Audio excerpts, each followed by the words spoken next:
എല്ലാവർക്കും അമ്മ എന്ന് പറയുന്നത് ദൈവം തന്നെ. ഞങ്ങൾക്ക് ഇങ്ങനെ കാശും കയ്യിലില്ല, എങ്ങനെ എൻജോയ് ചെയ്യാന്നൊക്കെ പറയട്ടെ നമ്മള് മെറൈൻ ഡ്രൈവിന്റെ അവിടെയൊക്കെ പോയിട്ട് ചുമ്മാ എന്നിട്ട് ഞാൻ കല്ലൊക്കെ എടുത്ത് ഇങ്ങനെയൊക്കെ എറിയും എന്നൊക്കെ പറഞ്ഞിട്ടുണ്ട്. കാശില്ലാതെ ഡെഫിനറ്റ്ലി ആ ടൈമില്. അപ്പം അമ്മ ഇങ്ങനെ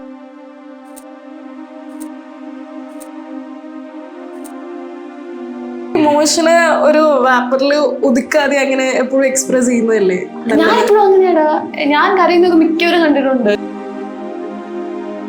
കുഞ്ഞിനെ തൊട്ട് എന്റെ അമ്മയാണ് എന്താണ് വേൾഡ് എന്ന് പറയാം. അപ്പൊ അതിലെ ഫെയിലിയേഴ്സിന് എങ്ങനെയാണ് നേരിടുന്നത്?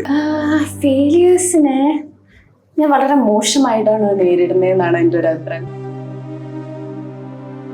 ഫിലിമിന്റെ സക്സസ് മീറ്റിന്റെ ആ ഒരു ടൈമിലും കണ്ടിട്ടുണ്ടായിരുന്നു പിടിച്ച് വരുന്നത്, ആ ഒരു ഇതില് പിടിച്ചു വരുന്നത്. ആക്ച്വലി അത് എന്ത് പറ്റിയതായിരുന്നു? പക്ഷെ ലൊക്കേഷനിൽ വെച്ചിട്ടാണ് സംഭവിച്ചത്. പക്ഷെ ഈ കൊച്ചിനെ എവിടെ നിന്ന് കിട്ടിയെന്നിങ്ങനെ നമുക്ക് മറ്റേ കുട്ടിയെ വിളിച്ചാൽ മതിയായിരുന്നു.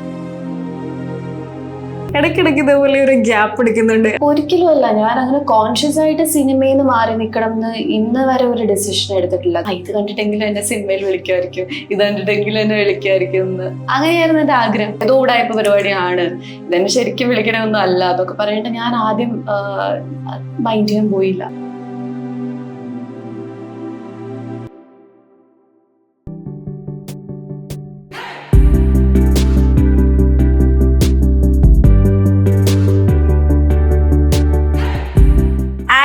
മോഡൽ ആക്ട്രസ് ഇന്നിപ്പോ ഏതാ അന്വേഷിപ്പൻ കണ്ടെത്തുമ്പിലൂടെ തിളങ്ങിയിരിക്കുകയാണ് അർച്ചന.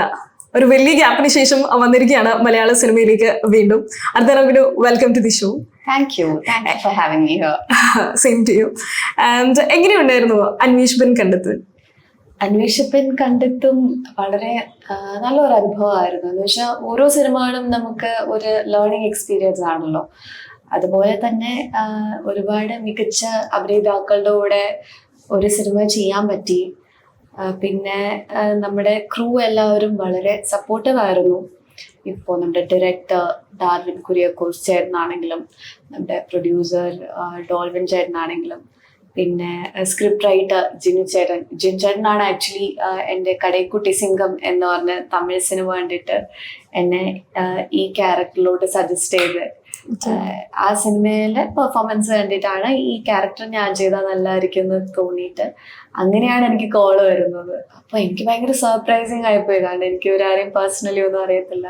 പിന്നെ എനിക്ക് പൊതുവെ മലയാളത്തിൽ നിന്ന് അങ്ങനെ അവസരങ്ങൾ വരാറില്ല. അതെന്തുകൊണ്ടാണെന്ന് എനിക്കറിയില്ല, കുറവാണ്. അപ്പോൾ പെട്ടെന്ന് ഭയങ്കര പ്രതീക്ഷിച്ചിരിക്കാത്ത സമയത്ത് ഒരു സിനിമ മലയാളത്തിൽ നിന്ന് ഇങ്ങനെ വന്നപ്പോഴത്തേക്കും ഞാൻ നോക്കിയപ്പം നല്ല ടീമാണല്ലോ, കൊള്ളാലോ. പിന്നെ കഥ കേട്ടപ്പം ആഹാ നൈസ് എന്ന് വെച്ചാൽ എപ്പോഴും എനിക്ക് സിനിമയോട് ഭയങ്കര ഇഷ്ടമാണ്, അഭിനയത്തോട് ഭയങ്കര ഇഷ്ടമാണ്. അപ്പോൾ നല്ല നല്ല സിനിമകളിൽ നമുക്ക് ക്യാരക്ടേഴ്സ് കിട്ടുക എന്ന് പറഞ്ഞാൽ നല്ല കാര്യമല്ലേ. അങ്ങനെ എക്സൈറ്റഡ് ആയി.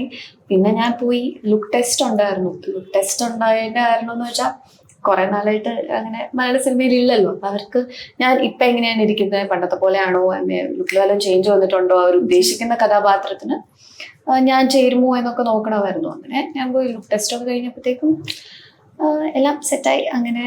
അങ്ങനെയാണ് ഈ സിനിമയിലോട്ട് വരുന്നത്. കൂൾ.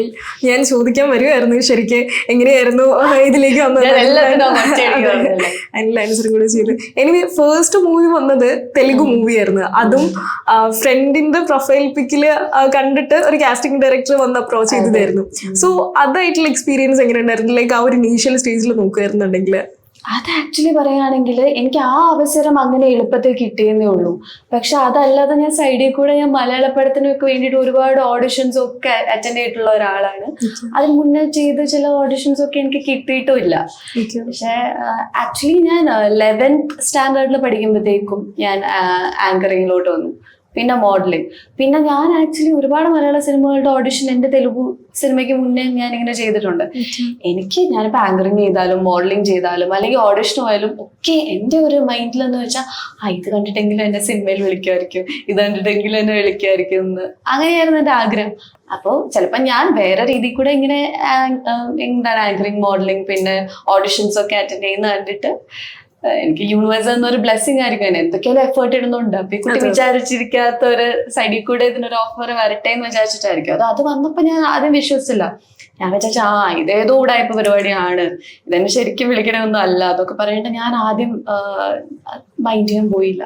പക്ഷെ പിന്നെയും എന്റെ ഫ്രണ്ടിനെ ഇങ്ങനെ ആ കാസ്റ്റിംഗ് ഡയറക്ടർ കോൺടാക്ട് ചെയ്തിട്ട് ഡീറ്റെയിൽസ് എല്ലാം വളരെ പറഞ്ഞപ്പോ നമുക്ക് ഒരാൾ സംസാരിക്കുന്ന രീതി കേൾക്കുമ്പോൾ ക്രെഡിബിൾ ആണോ എന്ന്. അപ്പം അങ്ങനെ ഉള്ള സംഭവമാണെന്ന് മനസ്സിലായപ്പം ഞാൻ ഇവിടുന്ന് ഹൈദരാബാദ് പോയി ഓഡിഷൻ കൊടുത്തു.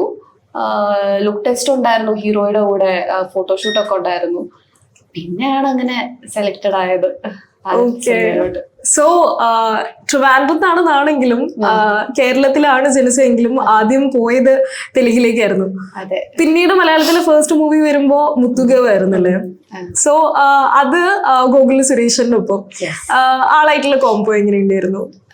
ആക്ച്വലി ഞാൻ അങ്ങനെ എന്റെ ഷൂട്ടിന് പോണ വരെ ഞാൻ കേരളം വിട്ട അധികം ഒന്നും വെളിയിലൂടെ ഒന്നും പോയിട്ടില്ല. ആകെ 1-2 പ്രാവശ്യം വല്ലതും റെയറായിട്ട് പോയി കാണും. അല്ലാതെ ഞാൻ പോണത് ആ സമയത്താണ്. ഞാൻ ഹൈദരാബാദൊക്കെ കാണുന്നത് ആ സമയത്താണ്. എനിക്ക് ഭാഷയെ കുറിച്ചൊന്നും അറിയത്തില്ല, സ്ഥലത്തെ കുറിച്ചൊന്നും അറിയത്തില്ല. എല്ലാം ഭയങ്കര പുതിയതായിട്ടുള്ള ഒരു സംഭവമായിരുന്നു. അത് വളരെ നല്ലൊരു എക്സ്പീരിയൻസ് ആയിരുന്നു. അത് കഴിഞ്ഞിട്ട് മലയാളത്തിലോട്ട് വന്നപ്പം എനിക്ക് സംഗതി കുറച്ചും കൂടെ എളുപ്പമായി. കാരണം അവിടെ എന്ന് പറയുമ്പം എനിക്ക് ഭാഷ പഠിക്കണമായിരുന്നു. അപ്പൊ നമ്മള് ഡയലോഗ് പഠിക്കണം, അതിന്റെ മീനിങ് ഉൾക്കൊള്ളണം, പിന്നെ അഭിനയിക്കണം.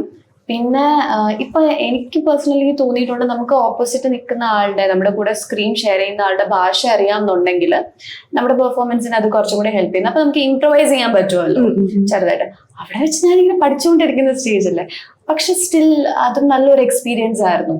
അപ്പോൾ അങ്ങനത്തെ ഒരു എക്സ്പീരിയൻസ് കഴിഞ്ഞിട്ട് നമ്മുടെ മലയാളത്തിലോട്ട് വന്നപ്പം നമുക്ക് പരിചയമുള്ള ഭാഷ, അപ്പം ഡയലോഗ്സ് ഒന്നും അങ്ങനെ കഷ്ടപ്പെട്ടിരുന്ന് പഠിക്കേണ്ട ഒരു ആവശ്യമില്ല. നമുക്കറിയാവുന്ന ഭാഷയാണ്. പിന്നെ നമുക്ക് തന്നെ നമ്മുടേതായിട്ടുള്ള രീതിയിൽ ഇംപ്രവൈസ് ചെയ്യാൻ പറ്റും. പിന്നെ അത് ഇപ്പോ ഞാനാണെങ്കിലും ഗോകുലാണെങ്കിലും ഞങ്ങളുടെ ഡയറക്ടർ വിപിൻ ദാസ് ചേട്ടനാണെങ്കിലും സിനിമാറ്റോഗ്രാഫർ കൂഗൻ സർ ആണെങ്കിലും എല്ലാവരും ഭയങ്കര ജോളി ആയിട്ടുള്ള ഒരു ടീമായിരുന്നു. അപ്പം മുതുകവിന്റെ സെറ്റ് ഭയങ്കര രസമായിരുന്നു. ഗോകുലിനോട് വർക്ക് ചെയ്തത് നല്ല എക്സ്പീരിയൻസ് ആയിരുന്നു. നല്ലൊരു കോസ്റ്റാർ ആണ് ഗോകുൽ. അപ്പോ ഞങ്ങളെല്ലാവരും ഇങ്ങനെ എനിക്ക് ബെറ്റർ ആയിട്ടാണ്, എനിക്ക് ബെറ്റർ ആയിട്ടാണ് എന്ന് വെച്ചാൽ ഒരു നല്ല രീതിയിൽ അങ്ങോട്ടും ഇങ്ങോട്ടും സപ്പോർട്ടീവ് ആയിരുന്നു. ഞങ്ങൾ നല്ല രീതിയിൽ എല്ലാവർക്കും സീൻ അവരുടെ ബെസ്റ്റ് കൊടുക്കണം എന്നിങ്ങനെ ആഗ്രഹിച്ച്. പിന്നെ ആദ്യത്തെ എക്സ്പീരിയൻസ് അല്ലേ നോക്കുന്നത്. പിന്നെ എന്റേതാണെങ്കിലും ഞാൻ ഒരു പടം കഴിഞ്ഞിട്ടേ ഉണ്ടായിരുന്നുള്ളൂ. അപ്പൊ കറക്റ്റ് ഞാൻ എന്റെ ഷൂട്ട് കഴിഞ്ഞിട്ടിരിക്കുന്ന സമയം, ഷൂട്ട് കഴിഞ്ഞിട്ടില്ലായിരുന്നു, ഒരു ചെറിയ ബാച്ചും കൂടെ ഉണ്ടായിരുന്നു എന്റെ തെലുഗു സിനിമയുടെ. അതിന്റെ ഇടയ്ക്കാണ് മുതുക വരുന്നത്. അപ്പം നൈസ് എക്സ്പീരിയൻസ് ആയിരുന്നു. ഈ തെലുഗു കഴിഞ്ഞ് പിന്നീട് മലയാളത്തിലേക്ക് വന്നപ്പോ അവിടെ നിന്ന് കിട്ടിയ എക്സ്പീരിയൻസ് ഇവിടത്തേക്ക് ഒരു മുതൽക്കൂട്ടായിട്ടുണ്ടായിരുന്നോ? അത് ഇപ്പൊ നമ്മുടെ ലൈഫിലെ ഓരോ കാര്യങ്ങളും ഏതെങ്കിലും ഒക്കെ ഒരു പോയിന്റിൽ ഹെൽപ്ഫുൾ ആയിട്ട് എനിക്ക് തോന്നിയിട്ടുണ്ട്. ഫോർ എക്സാമ്പിൾ ഇപ്പം ആങ്കറിങ് ചെയ്യുന്ന സമയത്ത് ഞാൻ ആദ്യത്തെ ദിവസമൊക്കെ ആൾക്കാർ ചോദിച്ചിട്ടുണ്ട് കേട്ടോ, ഈ കൊച്ചിനെ എവിടെ നിന്ന് കിട്ടിയെന്നിങ്ങനെ ചോദിച്ചിട്ടുണ്ടായിരുന്നു. എനിക്ക് തോന്നുന്നു ചിലപ്പോൾ മോശമായിരുന്നായിരിക്കാം ഞാൻ. പിന്നെ എനിക്ക് ആദ്യത്തെ ഒക്കെ ദിവസം ആങ്കറിങ് ചെയ്തപ്പം എനിക്ക് പേടിയായിരുന്നടാ കൂടുതൽ. അതായത് ആങ്കറിങ് ചെയ്യാൻ അറിയത്തില്ല അങ്ങനെയല്ല, എനിക്ക് പേടിയായിരുന്നു. ഞാൻ നോക്കിയപ്പം സ്റ്റുഡിയോയ്ക്കകത്ത് ഞാൻ മാത്രം, അവരൊക്കെ വേറൊരു കൂട്ടിനകത്തിരിക്കുന്നു, അവിടെ ഒരു ക്യാമറ വെച്ചിട്ട് ഒരു ചേട്ടൻ ഇരിക്കുന്നു. ആ ചേട്ടനാണെങ്കിലും മടുക്കണു, ഞാൻ കുറെ നേരമായിട്ട് എടുക്കുന്നുണ്ട്. പക്ഷെ നമ്മുടെ ഫസ്റ്റ് ദിവസം ആ എക്സ്പീരിയൻസിൽ നിന്ന് ഞാൻ ചോദിച്ചു. അപ്പൊ ആ ചേട്ടനൊക്കെ അവിടെ നിന്ന് പറയുമായിരുന്നു, നമുക്ക് മറ്റേ കുട്ടിയെ വിളിച്ചാൽ മതിയായിരുന്നു, ഈ കുട്ടി എന്തിനാന്ന്. അപ്പം അധികം ഞാൻ പഠിച്ചത് എന്താന്ന് വെച്ചാൽ, നാളെ ഞാൻ ഇതുപോലെ ആരെങ്കിലും കാണുകയാണെങ്കിൽ ഞാൻ അങ്ങനെ പറയാൻ പറ്റും. ബിക്കോസ് അന്ന് അങ്ങനെ പറഞ്ഞു നോക്കി എന്നെ ഭയങ്കരമായിട്ട് ഹേർട്ട് ചെയ്തിട്ടുണ്ട്, നമുക്ക് വിഷമാവുമല്ലോ. പക്ഷെ സ്റ്റിൽ പിന്നെ കുറച്ചു നാൾ കഴിഞ്ഞപ്പം എന്തും നമ്മൾ പഠിച്ചല്ലേ വരണേ. അപ്പൊ ഞാൻ ബെറ്റർ ആക്കിയപ്പോഴത്തേക്കും എനിക്ക് എന്ത് മനസ്സിലായി, അന്ന് ഞാൻ ഗിവപ്പ് ചെയ്യാത്തതുകൊണ്ടാണ് പിന്നെ എനിക്ക് ബെറ്റർ ആക്കാൻ ഒരു ചാൻസ് കിട്ടിയത്. അതൊക്കെ എല്ലാവർക്കും മിസ്റ്റേക്സ് ഒക്കെ പറ്റും. അപ്പം പക്ഷെ അന്ന് പഠിച്ചത്, അന്ന് ക്യാമറയുടെ ഫ്രണ്ടിൽ നിൽക്കാൻ പറ്റിയോണ്ട് ക്യാമറ ഫിയർ കുറച്ച് മാറാൻ പറ്റി. പിന്നെ ആങ്കറിംഗ് ഒക്കെ പറയുമ്പോൾ അത് ഞാൻ ഫിലിം ബേസ്ഡ് റിവ്യൂസ് ആയിരുന്നു ചെയ്തുകൊണ്ടിരുന്നത്. അപ്പത്തേക്കും നല്ല ലെങ്ത് ചെയ്ത് പഠിച്ചിട്ട് ഇങ്ങനെ പറയണം, കാണാതെ പറയണല്ലോ. ഞാൻ ഇങ്ങനെ ഇത്ര നോക്കിയിട്ട് ഇങ്ങനെ സംഗതി പേപ്പർ മാറ്റി വെച്ചിട്ട് ദൈവം മറന്നു പോലെ എന്ന് പറഞ്ഞിട്ടാണ് പിന്നെ പറയുന്നത്. അപ്പോൾ ഡയലോഗ്സ് പഠിക്കാൻ എനിക്കിപ്പോൾ അത് കുറച്ചും കൂടെ ഹെൽപ്ഫുള്ളായി. പിന്നെ സിനിമയുടെ കാര്യം പറയുകയാണെങ്കിൽ ഇതുപോലെ ഫസ്റ്റ് തെലുഗു മൂവി ആയിരുന്നു. അപ്പം എന്താണ്, എനിക്ക് അവിടെ നിന്ന് കുറച്ച് എക്സ്പീരിയൻസ് കിട്ടുമല്ലോ കൂടെ അഭിനയിക്കുന്നവരെ കണ്ട്. പിന്നെ എങ്ങനെയാണ് ക്യാമറയുടെ ആംഗിൾ, എങ്ങനെയാണ് നമ്മൾ എങ്ങനെയാണ് ഫേവർ ചെയ്യേണ്ടത്, അതൊക്കെ സെറ്റിൽ കുറച്ച് രീതികളൊക്കെ പഠിച്ചല്ലോ. അപ്പൊ അവിടുത്തെ എക്സ്പീരിയൻസ് ഹെൽപ്ഫുൾ ആയി. അങ്ങനെ ഓരോ ഇപ്പൊ ആങ്കറിങ് ചെയ്തപ്പോളെ, മോഡലിംഗ് ചെയ്തപ്പോളെ, ആദ്യ സിനിമ ചെയ്തപ്പോളെ, അങ്ങനെ ഒരുപാട് എക്സ്പീരിയൻസുകളിൽ നിന്ന് നമ്മൾ എന്താണോ അവിടെ ഉചിതമായിട്ട് തോന്നുന്നത് അതാണ് പിന്നെ പിന്നെ ഹെൽപ്ഫുൾ ആയിട്ട് വന്നത്. ഓക്കെ, ഗോകുലിനെ കുറിച്ച് പറഞ്ഞിട്ടുണ്ടായിരുന്നല്ലോ, ആളായിട്ട് ഇപ്പോഴും കോണ്ടാക്ട് ഉണ്ടോ? ഗോകുലിന്റെ സിനിമയൊക്കെ ഇറങ്ങുമ്പോഴത്തേക്കും ഞാനാണെങ്കിൽ വിഷ് ചെയ്യാറുണ്ട്. വല്ലപ്പോഴും ഞാൻ റെയർ ആയിട്ട് we do keep in touch, പക്ഷെ വല്ലപ്പോഴും ഞങ്ങള് സംസാരിക്കാറുണ്ട്. ആളുടെ സിസ്റ്ററിന്റെ മാരേജ് ആയിരുന്നല്ലോ ഈ അടുത്ത്, അപ്പോ വിളിച്ചിട്ടുണ്ടായിരുന്നോ? എന്നെ വിളിച്ചിട്ടുണ്ടായിരുന്നു കേട്ടോ, എന്നെ വിളിച്ചിട്ടുണ്ടായിരുന്നു. ഞാൻ പോകാൻ പറ്റും എന്നാണ് വിചാരിച്ചിരുന്നത്. കാരണം ഭാഗ്യ ഞാൻ 2 പ്രാവശ്യമേ കണ്ടിട്ടുള്ളൂ ഭാഗ്യം നേരിട്ട്. പക്ഷെ കണ്ടപ്പോ ഒക്കെ ഭയങ്കര സ്വീറ്റ് ആയിട്ട് പെരുമാറുന്ന ഒരു കുട്ടിയാണ്. പിന്നെ വല്ലപ്പോഴും ഒക്കെ മെസ്സേജ് ഒക്കെ അയക്കാറുണ്ട് അങ്ങോട്ടും ഇങ്ങോട്ടും. അപ്പൊ എനിക്ക് പോണം എന്ന് ആഗ്രഹം ഉണ്ടായിരുന്നു. പിന്നെ ഗൂഗിളും വിളിച്ചായിരുന്നു എന്നെ. പക്ഷെ എന്റെ കാല് ഒടിഞ്ഞിട്ട് എനിക്ക് റെസ്റ്റിലായിരുന്നു. അപ്പൊ എനിക്ക് അവിടെ പോകാൻ പറ്റില്ല. അങ്ങനെ അതായത് നമ്മളുടെ ഫിലിമിന്റെ സക്സസ് മീറ്റിന്റെ ആ ഒരു ടൈമിലും കണ്ടിട്ടുണ്ടായിരുന്നു പിടിച്ച് വരുന്നത്, ആ ഒരു ഇതില് പിടിച്ചു വരുന്നത്. ആക്ച്വലി അത് എന്ത് പറ്റിയതായിരുന്നു? ഫിലിമിന്റെ ബേസിൽ ഇത് വല്ല ചലഞ്ചിങ് സിറ്റുവേഷൻ കിട്ടിയിട്ടുണ്ടായിരുന്നോ? ഓർ അങ്ങനെയൊന്നുമല്ല. അങ്ങനെ വല്ലായിരുന്നെങ്കിൽ എനിക്ക് കുറച്ച് ജാടയ്ക്ക് പറയായിരുന്നു, ഞാൻ അങ്ങനെ ചെയ്തപ്പോൾ ഇങ്ങനെ നടന്നു എന്നൊക്കെ പറയായിരുന്നു. ഇത് പക്ഷെ ലൊക്കേഷനിൽ വെച്ചിട്ടാണ് സംഭവിച്ചത്. പക്ഷെ ഷൂട്ടിന്റെ സമയത്തല്ല, ലൊക്കേഷനിൽ എത്തി ഞാൻ നടക്കുന്ന സമയത്ത് കാല് സ്ലിപ്പായി, ഫ്രാക്ചറായി, അങ്ങനെയായിരുന്നു. പക്ഷെ എന്റെ ഷൂട്ട് അത് കാരണം മുടക്കിയില്ല. ആ സ്കെഡ്യൂൾ തീർത്തിട്ടാണ് ഞാൻ വന്നത്. അങ്ങനെയാ. ഓക്കെ, ആങ്കറിങ് കരിയറിനെ കുറിച്ച് പറഞ്ഞിട്ടുണ്ടായിരുന്നു. ഞാനൊക്കെ ഫ്ലവേഴ്സ് ഒരുകൂടി അത് കാണുന്ന സമയത്ത് ആദ്യം ഞാൻ വിചാരിച്ചത് ഇത് നടി കാവേരിനെ പോലെ ഉണ്ടല്ലോ, ലൈക്ക് ആ ഒരു സംഭവമായിരുന്നു എനിക്ക് ഹിറ്റ് ചെയ്തത്. ലൈക്ക് പുള്ളിക്കാരി ഇപ്പോഴും ഇത്ര യങ് ആണോ എന്നുള്ള രീതിയിൽ ഞാൻ ആദ്യം വിചാരിച്ചത്. പിന്നീട് മുതുകമൊക്കെ കണ്ടപ്പോഴാണ് മനസ്സിലായത് അയ്യോ ആള് മാറിപ്പോയി. ലൈക്ക് അങ്ങനെ ആരെങ്കിലും പറഞ്ഞിട്ടുണ്ടോ? സ്മാർട്ട് ഷോ, ഞാൻ ഫ്ലവേഴ്സിൽ ചെയ്തിരുന്ന പരിപാടിയുടെ പേര് സ്മാർട്ട് ഷോ എന്നാണ്. സ്മാർട്ട് ഷോ ആയിരുന്നു. സ്മാർട്ട് ഷോ എന്നാണ്. അപ്പൊ അത് ശ്രീകണ്ഠൻ നായർ സാറിന്റെ കൂടെ ആങ്കർ ആയിട്ടായിരുന്നു അത് ചെയ്തത്. അപ്പത്തേക്കും ആ സമയത്ത് എപ്പോ കണ്ടാലും ഫ്രണ്ട്സും ഒക്കെ ഇങ്ങനെ ചില പേരൊക്കെ ഇങ്ങനെ കാവേരി മാമിന്റെ കട്ടുണ്ടെന്ന് ഇങ്ങനെ പറയാറുണ്ട്. പിന്നെ എനിക്കിത് ഇഷ്ടമാണ്, പുള്ളിക്കാരി നല്ല സുന്ദരിയല്ലേ, അപ്പൊ പുള്ളിക്കാരുടെ കുറച്ച് കട്ടൊക്കെ ഉണ്ടെന്ന് പറയുമ്പോൾ യെസ്. അതല്ല തന്നെ തമിഴ് മൂവി കാർത്തിയുടെ ഒപ്പം ഹീറോയിൻ ആയിട്ടൊക്കെ ചെയ്തു. അതിനുശേഷം പിന്നീട് തമിഴിൽ ഒരു ഗ്യാപ്പ് എടുത്തിട്ടുണ്ടായിരുന്നു. ഇടയ്ക്കിടയ്ക്ക് ഇതേപോലെ ഒരു ഗ്യാപ്പ് എടുക്കുന്നുണ്ട്. അത് ഒരു കൈൻഡ് ഓഫ് റിലാക്സേഷന് വേണ്ടിയിട്ടാണോ, അല്ലെങ്കിൽ ഒന്നുകൂടെ ഒന്ന് ഇംപ്രൂവ് ചെയ്യണമെന്ന് തോന്നിയിട്ടാണോ? ഒരിക്കലും അല്ല. ഞാൻ അങ്ങനെ കോൺഷ്യസ് ആയിട്ട് സിനിമയിൽ നിന്ന് മാറി നിൽക്കണം എന്ന് ഇന്ന് വരെ ഒരു ഡെസിഷൻ എടുത്തിട്ടില്ല. കാരണം എനിക്ക് കുഞ്ഞിലേ തൊട്ട് ഓർമ്മ വെച്ച സമയം തൊട്ട് എന്റെ മൈൻഡിൽ വേറെ ഒന്നും ഇല്ലായിരുന്നു. എനിക്ക് ആക്ട്രസ് ആവണം, ആര് ചോദിച്ചാലും ഞാൻ പറയുന്നു എനിക്ക് ആക്ട്രസ് ആവണം. എന്താണ് അംബിഷൻ എന്ന് ചോദിച്ചാലും എനിക്ക് അത് മാത്രമേ പറയാനുണ്ടായിരുന്നുള്ളൂ. പിന്നെ സിനിമകളൊക്കെ ചെയ്ത് തുടങ്ങിയപ്പോൾ ഇപ്പം ഞാൻ എൻ്റെ ബിഗിനിങ് സ്റ്റേജിലാണ് ഇപ്പോഴും. പക്ഷെ സ്റ്റിൽ ഞാൻ അങ്ങനെ ഒരുപാട് ചൂസ് ചെയ്യാനുള്ള ഒരു സ്റ്റേജിലേക്ക് എത്തിയിട്ടില്ല എന്നാണ് ഞാൻ വിശ്വസിക്കുന്നത്.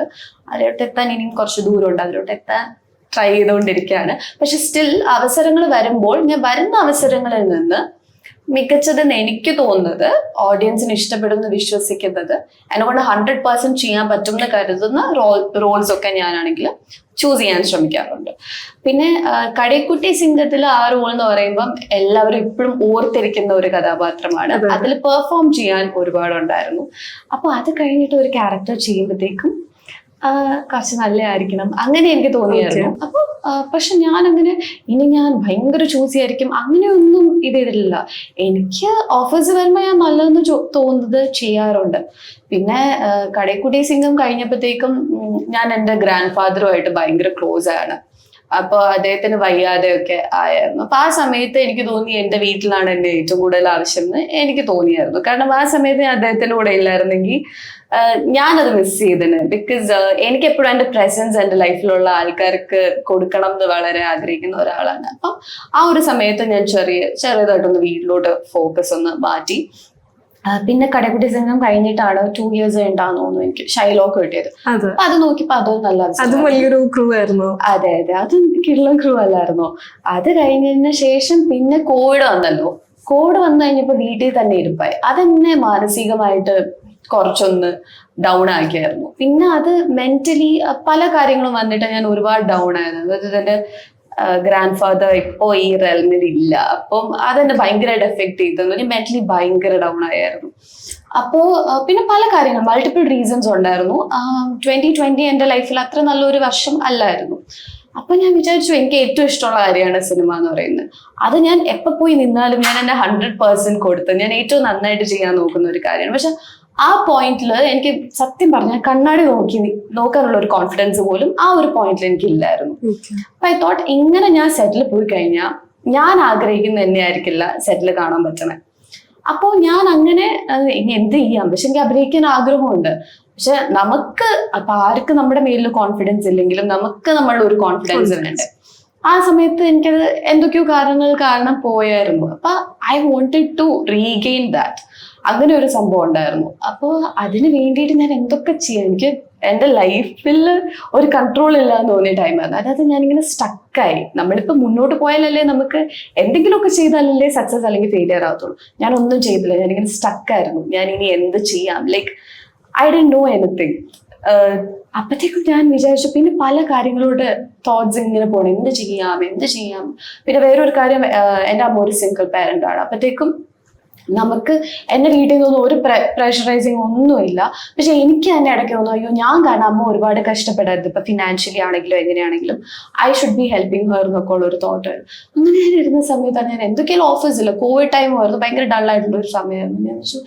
ഞാൻ വിചാരിച്ചു എനിക്കൊരു ചേഞ്ച് വേണമായിരുന്നു ഉള്ളത്, ഞാൻ പഠിക്കാൻ പോയല്ലോ എന്ന് വിചാരിച്ചു. പക്ഷെ പഠിക്കാൻ പോകണമെങ്കിൽ ഇവിടെ വല്ലതും പഠിച്ചു കഴിഞ്ഞാൽ ഭയങ്കര എക്സ്പെൻസ് മാത്രമേ വരുന്നുള്ളൂ. ഐ തോട്ട് എബ്രോഡ് പോവാം, അതാകുമ്പോഴത്തേക്കും എനിക്ക് ഏൺ ചെയ്യാനും പറ്റും, പാർട്ട് ടൈം എല്ലാം ചെയ്യാമെന്ന് വിചാരിച്ചു. അങ്ങനെ ഐ വാസ് ഇൻ കാനഡ ഒരു വർഷത്തിൽ കൂടുതലുണ്ടായിരുന്നു ആ കോഴ്സ്. അതിന്റെ ആദ്യത്തെ 2 സെമിസ്റ്റേഴ്സ് ഞാൻ നാട്ടിൽ നിന്ന് തന്നെ ഞാനങ്ങ് ചെയ്തു. ആ സമയത്ത് നമ്മുടെ ട്രാവൽ ബാൻ ഒക്കെ ഉണ്ടായിരുന്ന സമയമായിരുന്നു. പിന്നെയാണ് എനിക്ക് പോകേണ്ടി വന്നത്. അതും ഞാൻ പോണം എന്ന് ആഗ്രഹിച്ചെടുത്ത ഒരു ഡെസിഷൻ ആണോ എന്ന് സ്റ്റിൽ ഐ ഡോണ്ട് നോ. പക്ഷെ ആ സമയത്ത് അവിടെ പോയത് നന്നായി എന്ന് എനിക്ക് തോന്നുന്നു. ബിക്കോസ് അവിടെ എനിക്ക് കിട്ടിയ അനുഭവങ്ങളും ഇന്നത്തെ ഞാനെന്നുള്ള വ്യക്തി ഇങ്ങനെ ഇരിക്കാൻ ഒരുപാട് റീസൺ ആണ്. അപ്പൊ അവിടുത്തെ ഉള്ള അനുഭവങ്ങൾ എന്നെ ഹെൽപ്പ് ചെയ്തിട്ടേ ഉള്ളൂ. പിന്നെ തിരിച്ചു വന്ന് വീണ്ടും അവിടുത്തെ കോഴ്സ് കഴിഞ്ഞപ്പോൾ സിനിമകൾ ചെയ്യാൻ തുടങ്ങി. എന്റെ ഉത്തരങ്ങളൊക്കെ ഭയങ്കര നീണ്ടതല്ല, പക്ഷെ എന്നാലും ഭയങ്കര ഡെപ്ത് ഉണ്ട്, കേട്ടോണ്ടിരിക്കാൻ നല്ല രസം. സോ അമ്മേനെ കുറിച്ച് പറഞ്ഞല്ലോ, ഇപ്പൊ വന്നപ്പോ തന്നെ അമ്മ അത്യാവശ്യം നല്ല കെയറിങ് ആയിരുന്നു. നിങ്ങൾ ചക്കര മുത്ത അങ്ങനെ പറഞ്ഞ സംസാരിച്ചത്. ഇവൺ അത്രയും നല്ലൊരു കെയറിങ് അമ്മ എന്ന് പറയുമ്പോൾ പലർക്കും പല ഫീലിംഗ് ആണ്. പല ഫീലിംഗ് എന്ന് പറഞ്ഞാലും എല്ലാവർക്കും അമ്മ എന്ന് പറയുന്നത് ദൈവം തന്നെയാണ്. അമ്മയുടെ ആ ഒരു എഫേർട്ട്.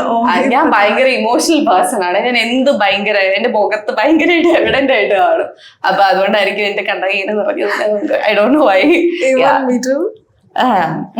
ഞാൻ കരയിപ്പിക്കണം എന്ന് വിചാരിച്ചു.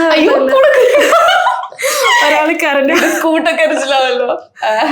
Okay, yes. ഞാൻ ഭയങ്കര ഇമോഷണലാണ്. ഞാൻ എവിടെ പോയാലും ചീറ്റി പോവും. ഞാൻ ഭയങ്കരമായിട്ട് ചിരിക്കും, ഞാൻ ഭയങ്കരമായിട്ട് കരയും. എനിക്ക് ഐ ഡോണ്ട് നോ, ഞാനിങ്ങനെ ആക്ച്വലി ഇമോഷന് ഒരു വാപ്പറിൽ ഒതുക്കാതെ അങ്ങനെ എപ്പോഴും എക്സ്പ്രസ് ചെയ്യുന്നതല്ലേ. ഞാൻ എപ്പോഴും അങ്ങനെയാണ്. ഞാൻ കരയുന്നതൊക്കെ മിക്കവരും കണ്ടിട്ടുണ്ട്. I mean I don't know why. ഞാൻ അങ്ങനെ കുഴപ്പമൊന്നുമില്ല, ഞാൻ ഇമോഷണൽ ആയത്. ചോദിച്ചോ? യെസ്. അപ്പൊ അമ്മയുടെ ആ ഒരു സപ്പോർട്ട്, ലൈക്ക് നമ്മൾ വിചാരിക്കും ലൈഫിൽ ആരും ഇല്ല എന്ന് തോന്നുന്ന ചില സമയത്തും നമ്മൾക്ക് അമ്മ കൂടെ ഉണ്ടാകുന്ന ഒരു സമയം ഉണ്ടാവും. അമ്മ എന്ന് പറയുന്നത് ഞാൻ നേരത്തെ പറഞ്ഞ പലർക്കും പല വികാരമാണ്. അർത്ഥനയ്ക്ക് എങ്ങനെയാണ്? അയ്യോ, ഫോർ മീ എനിക്ക് എന്റെ അമ്മേന്റെ വേൾഡ് ആണ്. പക്ഷെ ഞാൻ ഭയങ്കര വഴക്കാളിയാണ്. ഞാൻ വീട്ടിലിപ്പോ അനിയത്തിയും ഞാനും ഉണ്ട്. എന്റെ അനിയത്തി എന്നെക്കാളും ഭയങ്കര മെച്ചുവേർഡ് ആയിട്ടാണ് ബിഹേവ് ചെയ്യുന്നത്. പക്ഷെ ഞാനെന്ന് പറയുന്നത് എല്ലാവരോടും വഴക്കുണ്ടാക്കും. ഞാൻ അനിയത്തിയായിട്ട് കുഞ്ഞിക്കാര്യത്തിന് വഴക്കുണ്ടാക്കും, അമ്മയായിട്ട് കുഞ്ഞിക്കാര്യത്തിന് വഴക്കുണ്ടാക്കും. പക്ഷെ അതൊക്കെ സ്നേഹം കൊണ്ടാണ്. ഞാൻ കുഞ്ഞിനെ തൊട്ട് എന്റെ അമ്മയാണ് എന്റെ എന്താണ് വേൾഡ് എന്ന് പറയുന്നത്. മേ ബി ബിക്കോസ് ഞാനും അമ്മയായിരുന്നു എപ്പോഴും. ഓർമ്മ വെച്ച ടൈം തൊട്ട് ഞാനും അമ്മയായിരുന്നു എപ്പോഴും. പിന്നെ ഇവിടെ ഞാൻ കൊച്ചിയിൽ ഒരു 2 വർഷം ഉണ്ടായിരുന്നു, LKG UKG പഠിക്കുന്ന സമയത്ത്. അപ്പോഴാണെങ്കിൽ അമ്മയെ ഞാൻ വെച്ചാൽ വളരെ ഫ്രണ്ട്സ് പോലെയാണ് കേട്ടോ. അമ്മ വളരെ, അതെനിക്കിപ്പോ വന്നപ്പോ മനസ്സിലായി. ഞാൻ ആദ്യം വിചാരിച്ച സിസ്റ്റർ ആയിരിക്കും, അമ്മ അത്രയും നല്ല യങ് ആയിട്ടിരിക്കുന്നത്. അമ്മ ആക്ച്വലി കോളേജ് ആ സമയത്തൊക്കെ കല്യാണം കഴിച്ചാണ്. അമ്മ വളരെ നേരത്തെ അമ്മയുടെ മാരേജ് കഴിഞ്ഞു, വളരെ നേരത്തെ ഞാൻ ഉണ്ടായി. അപ്പോ ആ സമയത്തൊക്കെയാണെങ്കിൽ നമ്മുടെ ഈ കുഞ്ഞായിട്ടിരിക്കുന്ന സമയത്താണെങ്കിൽ ഞാനും അമ്മയാണ് കൂട്ട്. അപ്പോ ഒരു LKG UKG സമയത്തൊക്കെ എന്ന് പറയുമ്പോഴത്തേക്കും ഞങ്ങൾക്ക് ഫിനാൻഷ്യലി ഭയങ്കര ട്രബിൾ ഫേസ് ചെയ്തുകൊണ്ടിരുന്ന ഒരു സമയമായിരുന്നു. പക്ഷെ ഞാനും അമ്മയും മാത്രമായിരുന്നു ഉണ്ടായിരുന്നത്. കൊച്ചിയിൽ ഒരു ഫ്ലാറ്റിലായിരുന്നു ഞങ്ങൾ.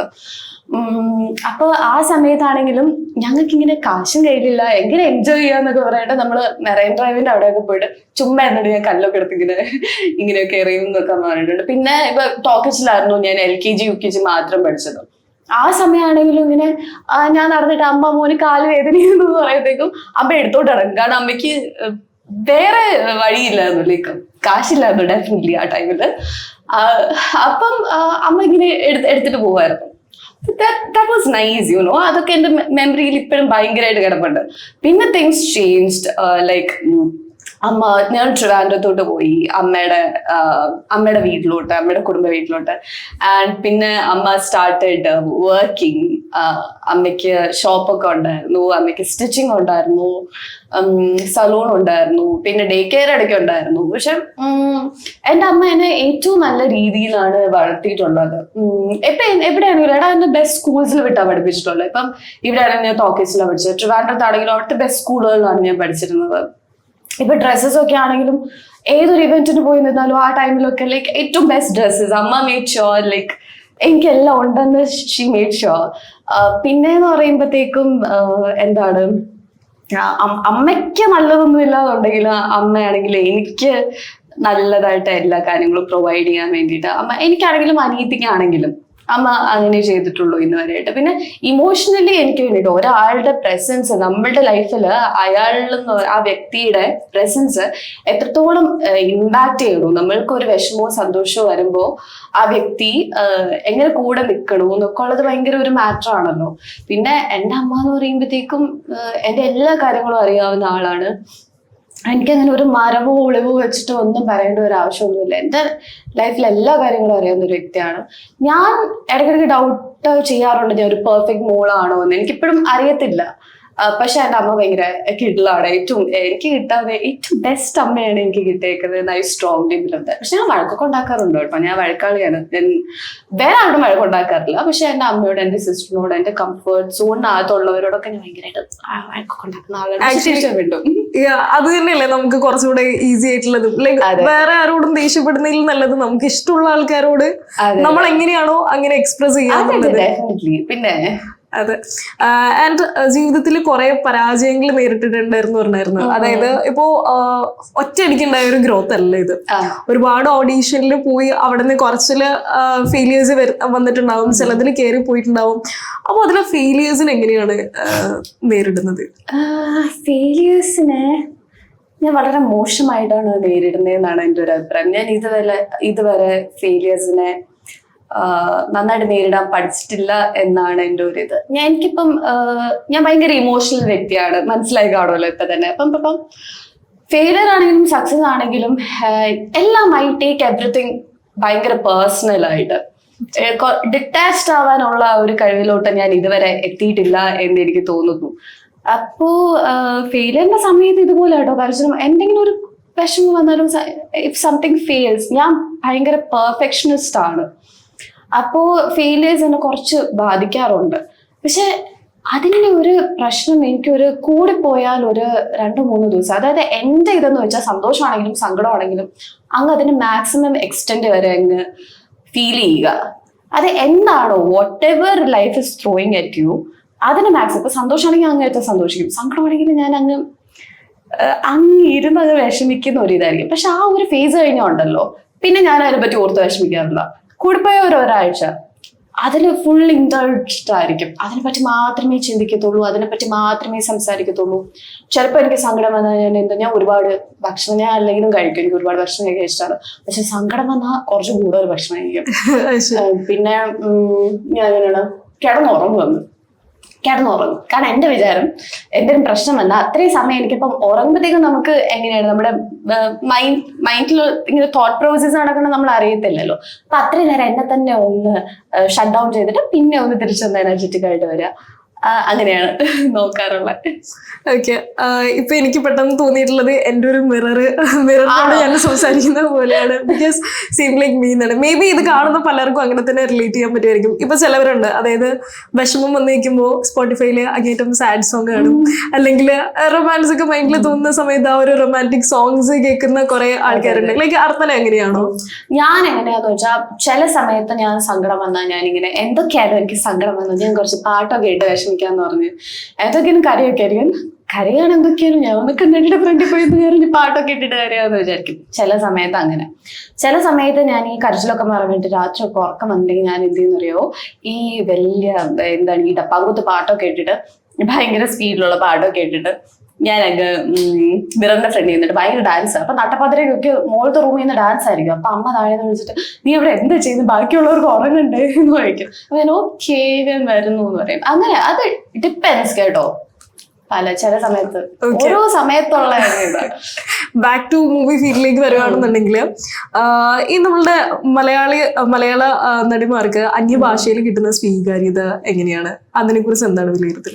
എനിക്ക് തോന്നുന്നു അത് ഓരോ ആൾക്കാർക്കും ഷെയർ ചെയ്യാനുള്ള അവരുടെ അനുഭവങ്ങൾ വളരെ വ്യത്യസ്തമായിരിക്കും എന്ന് എനിക്ക് തോന്നുന്നു. എന്നെ സംബന്ധിച്ചിടത്തോളം എനിക്കൊരു തുടക്കം കിട്ടിയത്, എന്നെ ഒരു നടിയായിട്ട് ആദ്യം അംഗീകരിച്ചത് തെലുഗുലായിരുന്നു. അതിന്റെ ഒരു പ്രത്യേക സ്നേഹം എനിക്ക് അവരോടുണ്ട് കേട്ടോ. കാരണം ഞാൻ പിന്നെ ആലോചിക്കുമ്പോൾ അത് കഴിഞ്ഞിട്ട് വന്ന ഓഫേഴ്സും ഒക്കെ ഒരുപക്ഷെ ഞാൻ ആ പടം ചെയ്തതുകൊണ്ടായിരിക്കും വന്നത്. ആദ്യം നമ്മളെല്ലാം ആർക്കും വിശ്വാസം ഇല്ലാതിരിക്കുന്ന സമയത്ത് നമ്മള് വിശ്വസിച്ച് ഒരവസരം തരുന്ന ആൾക്കാരെ നമ്മൾ എപ്പോഴും ഓർക്കണം. ഞാൻ ഭയങ്കര താങ്ക്ഫുൾ ആണ് എനിക്ക് അങ്ങനെ ഒരു എൻട്രി കിട്ടി എന്നുള്ളതിൽ. പിന്നെ എനിക്ക് ഏത് ഭാഷയാണെങ്കിലും ഭാഷ ഒരു പ്രശ്നമല്ലല്ലോ അഭിനയത്തിന്. നമ്മൾ ആ ഒരു അതിറിനൊക്കെ നമ്മൾ ഭേദിച്ച് നമ്മൾ വരുമ്പോഴല്ലേ നമുക്ക് ശരിക്കും നമ്മുടെ ആ ഒരു നമ്മൾ എത്താൻ സാധിച്ച ഒരു സ്ഥലത്തോട്ട് എത്താൻ പറ്റത്തുള്ളൂ. അപ്പോ അങ്ങനെയാണ് എനിക്ക് അവിടെ നിന്ന് കിട്ടിയ ഒരു സ്വീകാര്യത എന്ന് പറയുന്നത്. പിന്നെ ഇപ്പൊ തമിഴിലാണെങ്കിൽ ഞാനിപ്പോ അധികം പടങ്ങളൊന്നും ചെയ്തിട്ടില്ലെങ്കിലും എനിക്ക് ഏറ്റവും കൂടുതൽ നല്ല കഥാപാത്രങ്ങൾ കിട്ടിയിട്ടുള്ളതും അവിടെ നിന്നാണ്. എന്നെ ആൾക്കാർ ഏറ്റവും കൂടുതൽ ഇപ്പോഴും തിരിച്ചറിയുന്നതും അവിടെ നിന്നാണ്. അപ്പൊ എനിക്ക് അതിൻ്റെ ഒരു സന്തോഷമുണ്ട്. കാരണം അവിടെ എത്രയും നല്ലൊരു അക്സെപ്റ്റൻസ് കിട്ടുക എന്ന് പറയുന്നത്, അവിടുത്തെ ഒരു കുട്ടിയായിട്ട് അവർ കാണുകയാണെന്ന് പറയുന്നത് നല്ലൊരു കാര്യമല്ലേ. അതുകൊണ്ട് എനിക്ക് തമിഴിനോടും പ്രത്യേകിച്ച് ഒരു ഇഷ്ടമുണ്ട്. ഇപ്പം മലയാളം എന്ന് പറയുന്നത് എനിക്ക് കേരളം ഞാൻ ജനിച്ചു വളർന്ന നാടാണ്. പക്ഷെ സിനിമ എന്ന് പറഞ്ഞ് പ്രൊഫഷണലി നോക്കുമ്പോൾ എനിക്ക് കിട്ടിയ അവസരങ്ങളും ഓപ്പർച്യൂണിറ്റീസും എല്ലാം മറ്റു രണ്ട് ഭാഷകളിൽ നിന്നും ആയിരുന്നു കുറച്ച് കൂടുതൽ. അവരുടെ പാർഷ്വാലിറ്റി കാരണമായിരുന്നു എന്നൊക്കെ തോന്നുന്നുണ്ടോ? അല്ലെങ്കിൽ എനിക്കറിയില്ല. പിന്നെ നമുക്ക് വരാനുള്ള അവസരങ്ങൾ ഇപ്പൊ എന്തൊക്കെയായാലും നമ്മളിലോട്ട് തന്നെ എത്തത്തില്ലേ. പിന്നെ ഞാനങ്ങനെ അയ്യോ എന്നെ അവര് സെലക്ട് ചെയ്യില്ല വിഷമിക്കണം, അല്ലെങ്കിൽ ഇവര് സെലക്ട് ചെയ്തില്ല, അങ്ങനെ ഞാൻ ആലോചിക്കാറില്ല. എന്നിലോട്ട് വരുന്ന അവസരങ്ങൾ ഞാൻ എപ്പോഴും എനിക്ക് ഓഡിഷൻ കൊടുക്കാൻ ഇപ്പോഴും ഇഷ്ടമാണ്. കാരണം എനിക്ക് പ്രൂവ് ചെയ്യണം ഞാനത് ഡിസേർവ് ചെയ്യുന്നുണ്ട്, അർഹിക്കുന്നുണ്ട്, നേടിയെടുക്കുക എന്ന് പറയുന്നതിനോട് എനിക്കൊരു പ്രത്യേക ഇഷ്ടമാണ് ഇപ്പോഴും. അപ്പോ അങ്ങനെ നേടിയെടുത്ത അവസരങ്ങളാണ് മിക്കതും ഇതുവരെ വന്നിട്ടുള്ളതിൽ മിക്കതും. അങ്ങനെ അല്ലാതെ തന്നെ ഡയറക്ടർ വിളിച്ച സിനിമകളും ഉണ്ട് കേട്ടോ. പക്ഷെ ഞാൻ പറയുമ്പോഴത്തേക്കും എന്നാ ഇപ്പം എല്ലാവരും അവരവരുടെ താല്പര്യങ്ങളുണ്ടല്ലോ, അവരുടെ സിനിമയിൽ ആരെന്ത് റോൾ ചെയ്യണം എന്നൊക്കെ. അപ്പൊ അത് ഡിസൈഡ് ചെയ്യാൻ ഞാൻ അറിവില്ലല്ലോ. I'm just an actor. എന്നെ ഇപ്പം അവർ സെലക്ട് ചെയ്താൽ അവിടെ പോകുക, എന്നാൽ കഴിയുന്ന 100% കൊടുക്കുക. അത് ഞാൻ എപ്പോഴും ചെയ്യാൻ ശ്രമിക്കാറുണ്ട്. പിന്നെ അവസരങ്ങൾ എവിടെ വരുന്നോ അവിടെ കിട്ടുന്ന സ്പേസിൽ നിന്നിട്ട് നന്നായിട്ട് ഷൈൻ ചെയ്യുക. അതാണ് അർദ്ധന. ഭയങ്കര സിമ്പിൾ ആണ്. ഐ മീൻ സിംപ്ലിസിറ്റി അർദ്ധനയുടെ സംസാരത്തിലും ഉണ്ട്. ലൈക്ക് ആ ഒരു അത് കാരണം അവസരങ്ങള് ഇപ്പൊ ചിലവർ അറിയില്ലേ, ലൈക്ക് നിന്റെ ആറ്റിറ്റ്യൂഡാണ് നിന്നെ അങ്ങനെ ആക്കുന്നത് എന്നുള്ള രീതിയിൽ. ലൈക്ക് അങ്ങനെ ഇത്രയും സിമ്പിൾ ആകുന്നത് കൊണ്ട് എന്തെങ്കിലും രീതിയിൽ അവസരങ്ങൾ വരാതെ പോയിട്ടുണ്ടോ? അല്ലെങ്കിൽ എനിക്കങ്ങനെ സിനിമയിലൊന്നും അറിയത്തില്ല, ജീവിതത്തിലൊക്കെ ഒരുപാട് പൊട്ടത്തരങ്ങൾ കാണിച്ചു കൂട്ടിയിട്ടുണ്ട്. പക്ഷെ നമ്മൾ അങ്ങനെയല്ലേ പഠിക്കത്തുള്ളൂ. ഞാനൊക്കെ എനിക്ക് എന്തെങ്കിലും പണി കിട്ടിയാലേ പഠിക്കത്തുള്ളൂ. ആരെങ്കിലും പറഞ്ഞു തന്നാൽ ഞാൻ ഒന്നും കേൾക്കത്തില്ല എന്നാണ് എനിക്ക് തോന്നുന്നത്. പക്ഷെ എന്തെങ്കിലും പണി കിട്ടി കഴിഞ്ഞാൽ പണി കിട്ടിയല്ലേ അടുത്ത പ്രാവശ്യം ശരിയാക്കാല്ലേ എന്നൊക്കെ പറഞ്ഞ് നോക്കാറുള്ളൂ. അല്ലാതെ ഞാൻ ഇങ്ങനെ ഭയങ്കര കോൺഷ്യസ് ആയിട്ട് ഞാൻ ഇന്ന രീതിയിൽ ഞാൻ എങ്ങനെയാണോ ഞാൻ അങ്ങനെ ഇരിക്കാൻ ശ്രമിക്കാറുണ്ട്. അല്ലാതെ വേറൊരു മുഖം മൂടിയിട്ടിട്ട് എനിക്ക് അതിനോട് താല്പര്യമില്ല. അത് നല്ലതാണോ ചീത്തയാണോ എന്ന് വെച്ചാൽ എനിക്ക് അറിയില്ല കേട്ടോ. പക്ഷെ ചില സാഹചര്യങ്ങളിൽ നമ്മൾ വേറൊരു പേഴ്സണായിട്ട് നിൽക്കേണ്ടത് അനിവാര്യമാണെന്ന് തോന്നിയിട്ടുണ്ട്. അങ്ങനെ നിൽക്കാൻ പറ്റാത്തത് എൻ്റെ ഒരു കുറവാണെന്നും എനിക്ക് തോന്നിയിട്ടുണ്ട്. പക്ഷെ സ്റ്റിൽ ഞാനിങ്ങനെ ഒരുപാട് എഫേർട്ട് ഇട്ട് ഇങ്ങനെ മാറണം, ഞാൻ ഇങ്ങനെ ബിഹേവ് ചെയ്താൽ അവര് എന്നെ കുറച്ചുകൂടെ നന്നായിട്ട് ട്രീറ്റ് ചെയ്യും, അല്ലെങ്കിൽ ഇങ്ങനെ ബിഹേവ് ചെയ്താൽ കുറച്ചും കൂടെ വാല്യൂ വരുമായിരിക്കും, അങ്ങനെ ഒന്നും ആലോചിക്കാറില്ല. എങ്ങനെയാണോ അങ്ങനെ തന്നെ അങ്ങനെ കിട്ടുന്നതൊക്കെ മതി നമുക്ക്. അല്ലെങ്കിൽ പിന്നെ നമ്മൾ എന്നും അഭിനയിച്ചോണ്ടിരിക്കേണ്ടി വരും. ശരിയാ, ലൈഫിലും അഭിനയിക്കാം ഫിലിമിലും അഭിനയിക്കാം എന്നുള്ള കഷ്ടപ്പാടോ നമ്മള് സിനിമയിൽ മാത്രം. ബാക്ക് ടു അന്വേഷണ കണ്ടെത്തലിലേക്ക് വരുമ്പോ അതില് എന്താ പറയാ, ഈ ഒരു കോസ്റ്റ്യൂം ആണെങ്കിലും ആ ഒരു കഥാവിശേഷം ആണെങ്കിലും കുറച്ച് പഴയ ഒരു ഓൾഡ് ടച്ച് ഒക്കെ ആയിരുന്നു അല്ലെ? സോ അപ്പൊ അങ്ങനത്തെ ഒരു കഥാപാത്രത്തിലേക്ക് കിട്ടിയപ്പോ എന്തായിരുന്നു തോന്നിയത്? ലൈക്ക് ഇത് ഈ ഒരു ടൈമില് നല്ലതായിരിക്കും, ആപ്റ്റ് ആയിരിക്കും എന്നൊക്കെ തോന്നിയിട്ടുണ്ടായിരുന്നോ? ഫസ്റ്റ്ലി എനിക്ക് മലയാളത്തിൽ നിന്ന് ഒരുപാട് നാളുകൾ കഴിഞ്ഞിട്ട്, ഒരുപാട് വർഷങ്ങൾ കഴിഞ്ഞിട്ട് കിട്ടിയ ഒരു ഓഫറായിരുന്നു അന്വേഷണ കണ്ടെത്തുന്നതിൻ്റെത്. ഞാൻ ആ നോക്കി നല്ല ടീമാണ് നോക്കി, കഥ നോക്കി നല്ലതാണ്, എൻ്റെ ക്യാരക്ടറൈസേഷൻ എങ്ങനെയാണെന്ന് ഞാൻ നോക്കി. അപ്പോൾ സത്യം പറഞ്ഞാൽ ഞാൻ ഇത് തമിഴിൽ ചെയ്തിട്ടുള്ള ക്യാരക്ടേഴ്സിൽ നിന്നൊന്നും ഒരുപാട് വ്യത്യാസമല്ല. മിക്കതും ഞാൻ ചെയ്തിട്ടുള്ള നാടൻ പെൺകുട്ടിയുടെ ഒരു കഥാപാത്രമായിരുന്നു. അപ്പം ഇതിനകത്തുള്ളതും അങ്ങനത്തെ ഒരു കഥാപാത്രം തന്നെയാണ്. പിന്നെ കാലഘട്ടത്തിൽ ഒരു വ്യത്യാസം വരണു എന്നുള്ളത് മാത്രമേ ഉള്ളൂ. അപ്പൊ പിന്നെ ഇതുവരെ ചെയ്തിട്ടുള്ള നാടൻ കഥാപാത്രത്തിൽ നിന്ന് ഇതിനെ എങ്ങനെ വ്യത്യസ്തമാക്കാം എന്ന് നോക്കിയായിരുന്നു. പക്ഷെ അതിന് ഒരുപാട് പഠിപ്പേണ്ടി ഒന്നും വന്നില്ല. അത് നല്ലതായിട്ടായിരുന്നു അതിന്റെ എഴുത്തുകാരൻ, നമ്മുടെ സ്ക്രിപ്റ്റ് റൈറ്റർ ആ ക്യാരക്ടറിനെ ഡിഫൈൻ ചെയ്ത് വെച്ചിരിക്കുന്നത്. എന്ന് വെച്ചാൽ സ്ക്രീൻ സ്പേസ് അധികം ഇല്ലെങ്കിലും, കാരണം ആ ക്യാരക്ടറിന് ആ സിനിമയിൽ അത്ര സ്ക്രീൻ സ്പേസേ പാടുള്ളൂ. നമുക്കിപ്പോ ഓരോ സിനിമ എടുക്കുമ്പോഴും നമുക്ക് ഓരോ മീറ്റർ ഉണ്ടല്ലോ എല്ലാത്തിനും. എന്റെ ക്യാരക്ടറിന് തരാൻ പറ്റുന്ന മാക്സിമം സ്കോപ്പ് അതിനകത്ത് തന്നിട്ടുണ്ടെന്നാണ് എന്റെ വിശ്വാസം. അപ്പൊ പിന്നെ എനിക്ക് വലിയ പാടൊന്നും തോന്നിയില്ലടാ. കാരണം ഞാൻ പറഞ്ഞില്ലേ, നാടൻ കഥാപാത്രങ്ങളാണ് മിക്കതും ചെയ്തിട്ടുള്ളത്. ഇപ്പം നാടൻ കഥാപാത്രങ്ങൾ അവിടെ ഹാഫ് സാരി ആയിരുന്നു, ഇവിടെ പാവാടയും ബ്ലൗസും, ആ ഒരു വ്യത്യാസം മാത്രം ആയിരുന്നു. പിന്നെ കുറച്ചും കൂടെ ഞാൻ കണ്ടില്ല, ഞാൻ ഭയങ്കര എക്സ്പ്രസീവ്, ഞാൻ കൂടുതൽ എക്സ്പ്രഷൻസ് ഒക്കെ ഇട്ട് സാധാരണ സംസാരിക്കുന്ന ആളാണ്. അത് ഭയങ്കര ഡ്രമാറ്റിക്കലി ചെയ്യണമല്ല, ഞാൻ പൊതുവെ അങ്ങനെയാണ്. അപ്പം ഇതിനെക്കാളും മീറ്റർ ഒക്കെ ഡൗൺ ഒന്ന് കുറയ്ക്കണമെന്ന് വെച്ചാൽ വലിയൊരു ടാസ്ക് അല്ലായിരുന്നു. കാരണം നമുക്ക് കിട്ടുന്ന ഇപ്പൊ ക്രൂ നല്ലതാണെങ്കിൽ നമ്മുടെ ജോലി പകുതിയും കുറയുമല്ലോ. അപ്പം അങ്ങനെയായിരുന്നു, എല്ലാവരും നല്ലതായിരുന്നുകൊണ്ട് എന്റെ ജോലി കുറച്ചും കൂടെ ഈസിയായി. പിന്നെ തെറ്റുന്ന ഭാഗങ്ങളിലൊക്കെ അവർ പറഞ്ഞു തന്നു. അവർ പറഞ്ഞു തരുമ്പോൾ അവരുടെ ഫീഡ്ബാക്ക് കേട്ടിട്ട് അതിന് ഒത്തുമാറി കറക്ഷൻസ് കൊണ്ടുവരാൻ നോക്കി. അങ്ങനെ ടൊവിനോ സാറായിട്ടുള്ള ഒരു എക്സ്പീരിയൻസ് എങ്ങനെ ഉണ്ടായിരുന്നു? ടൊവിനോയും ആയിട്ട് നൈസ് എക്സ്പീരിയൻസ് ആയിരുന്നു. എനിക്കിപ്പോ കോമ്പിനേഷൻ സീൻസ് അങ്ങനെ ഇല്ലായിരുന്നല്ലോ. അപ്പൊ ഞാൻ ഈ പ്രൊമോഷനൊക്കെ കണ്ടിട്ടേ ഉള്ളൂ. ആൾ നല്ല ആക്റ്റീവ് ഒക്കെ ആയിട്ട് എല്ലായിടത്തും നിൽക്കുന്ന ഒരാളല്ലേ. പിന്നെ ആളുടെ ഇപ്പോ മൂവിയുടെ സെലക്ഷനൊക്കെ ആണെങ്കിലും കുറച്ച് നൈസ് അല്ലേ. നല്ലൊരു എക്സ്പീരിയൻസ് ആണ്. പിന്നെ എനിക്ക് അധികം പറയാൻ പറ്റത്തില്ല, കാരണം ഞാൻ അധികം ഇന്ററാക്ട് ചെയ്തിട്ടില്ലല്ലോ. എനിക്കിങ്ങനെ ദൂരെ നിന്നിട്ട് അല്ലെങ്കിൽ ഹായ് അങ്ങനെ ജസ്റ്റ് ഇച്ചിരിയല്ലേ സംസാരിച്ചിട്ടുള്ളൂ. നമ്മള് അധികം സംസാരിച്ചിട്ടൊക്കെ ഉണ്ടെങ്കിലല്ലേ നമുക്കൊരു പേഴ്സണിനെ പറ്റി ജെനുവിൻ ആയിട്ട് പറയാൻ പറ്റുള്ളൂ. അതുകൊണ്ട് എന്റെ എക്സ്പീരിയൻസ് ലിമിറ്റഡ് ആയിരുന്നു. പക്ഷെ ഞാൻ കണ്ടിട്ടുള്ളപ്പോഴൊക്കെ വളരെ നന്നായിട്ട് കോർഡിയൽ ആയിട്ടാണ്. ഇപ്പം ഞങ്ങളുടെ ട്രെയിലർ ലോഞ്ചിന്റെ അവിടെ വെച്ച് കണ്ടപ്പോഴും പ്രസ് മീറ്റിന്റെ അവിടെ വെച്ച് കണ്ടപ്പോഴും ഒക്കെ വളരെ നന്നായിട്ടാണ് സംസാരിച്ചിട്ടുള്ളത്. അപ്കമിങ് പ്രോജക്ട്സ് എന്തൊക്കെയാണ്? അപ്കമിങ് പ്രോജക്ട്സ് എന്ന് പറയുമ്പോഴത്തേക്കും തമിഴില് വാസ്കോ ഡഗാമ എന്ന് പറഞ്ഞ് നക്കുലിന്റെ ഹീറോയിൻ ആയിട്ട് ഞാനൊരു മൂവി ചെയ്തായിരുന്നു. അത് ആക്ച്വലി അന്വേഷണം കണ്ടെത്തുന്നതിന് മുന്നേ ചെയ്ത മൂവിയാണ്. ഞാൻ കാനഡയിൽ നിന്ന് തിരിച്ചു വരാൻ കാരണമേ ആ മൂവിയാണ്. ആ ഓഫർ വന്നപ്പോഴാണ് ഞാൻ തിരിച്ചിങ്ങോട്ട് വരുന്നത്. അപ്പോ ആ മൂവി ഉണ്ട്, അതാണ് തമിഴിലുള്ള എന്റെ അടുത്ത റിലീസ് എന്ന് പറയുമ്പോഴത്തേക്കും. അതിനകത്ത് കുറച്ച് ഡിഫറെന്റ് ആട്ടോ. അതിനകത്തൊരു മോഡേൺ ക്യാരക്ടറാണ്. അപ്പോ കുറെ നാളായിട്ട് അങ്ങനെ ഒരു ഞാനിങ്ങനെ എന്നെ മോഡേൺ ക്യാരക്ടർ ട്രെയിനിൽ ഒരാൾ വിളിച്ചു. എനിക്ക് എല്ലാ കഥാപാത്രങ്ങളും ഇഷ്ടമാണ്. പക്ഷെ നമ്മൾ സ്ഥിരം ഒരു അഭിനേത്രി എന്നുള്ള നിലയ്ക്ക് ഒരേ ടൈപ്പ് ഓഫ് ക്യാരക്ടേഴ്സ് അല്ലല്ലോ നമ്മൾ ചെയ്യേണ്ടത്. നമ്മൾ നമ്മുടെ വേഴ്സ്റ്റാലിറ്റി പ്രൂവ് ചെയ്യേണ്ടത്. അപ്പോ അത് അങ്ങനെ ഒരു സിനിമയാണ്. ഡെബ്യൂട്ടന്റ് RG കൃഷ്ണൻ എന്ന് പറഞ്ഞിട്ടുള്ള ഒരാളാണ് ഇതിന്റെ ഡയറക്ടർ. പിന്നെ വരാനിരിക്കുന്ന പ്രോജക്റ്റ് എന്ന് പറയുന്നത് തെലുങ്കിലാണ്. അതിന് പേരായിട്ടുള്ള സിനിമയ്ക്ക് ഇതുവരെ പേരായിട്ടുള്ള നമ്മുടെ തമിഴ് ആക്ടർ വിക്ടറിയുടെ തെലുഗു ഡെബ്യൂ ആണ് അത്. ആൻഡ് അതിന് സ്റ്റോറി ഡിഫറെന്റ് ആണ്. ഈ 3 സിനിമകളിലും ദൈവാനുഗ്രഹിച്ച് ഡിഫറെന്റ് ആയിട്ടുള്ള ക്യാരക്ടറൈസേഷൻസ് ആണ് കിട്ടിയിട്ടുള്ളത്. അപ്പോൾ അതിന് ഇനി ഒരു സ്കെഡ്യൂൾ കൂടെ ബാലൻസ് ഉണ്ട്, അതിന്റെ ഷൂട്ട് ഇനിയും ഉണ്ട്. അപ്പോൾ അതൊക്കെയാണ് തൽക്കാലത്തേക്ക് ഇപ്പോൾ ഉള്ള പ്രോജക്ട്സ്. ശരി, എനിവേ ഇനി എന്തായാലും തീർച്ചയായിട്ടും നല്ല രീതിയിലുള്ള ഒരു പ്രോജക്ട്സും ആയിട്ട് മുന്നോട്ട് വരട്ടെ. ഇനിയും ഒരുപാട് നല്ല അവസരങ്ങൾ നേടി എത്തട്ടെ എന്ന് ആശംസിക്കുന്നു. Thank you so much.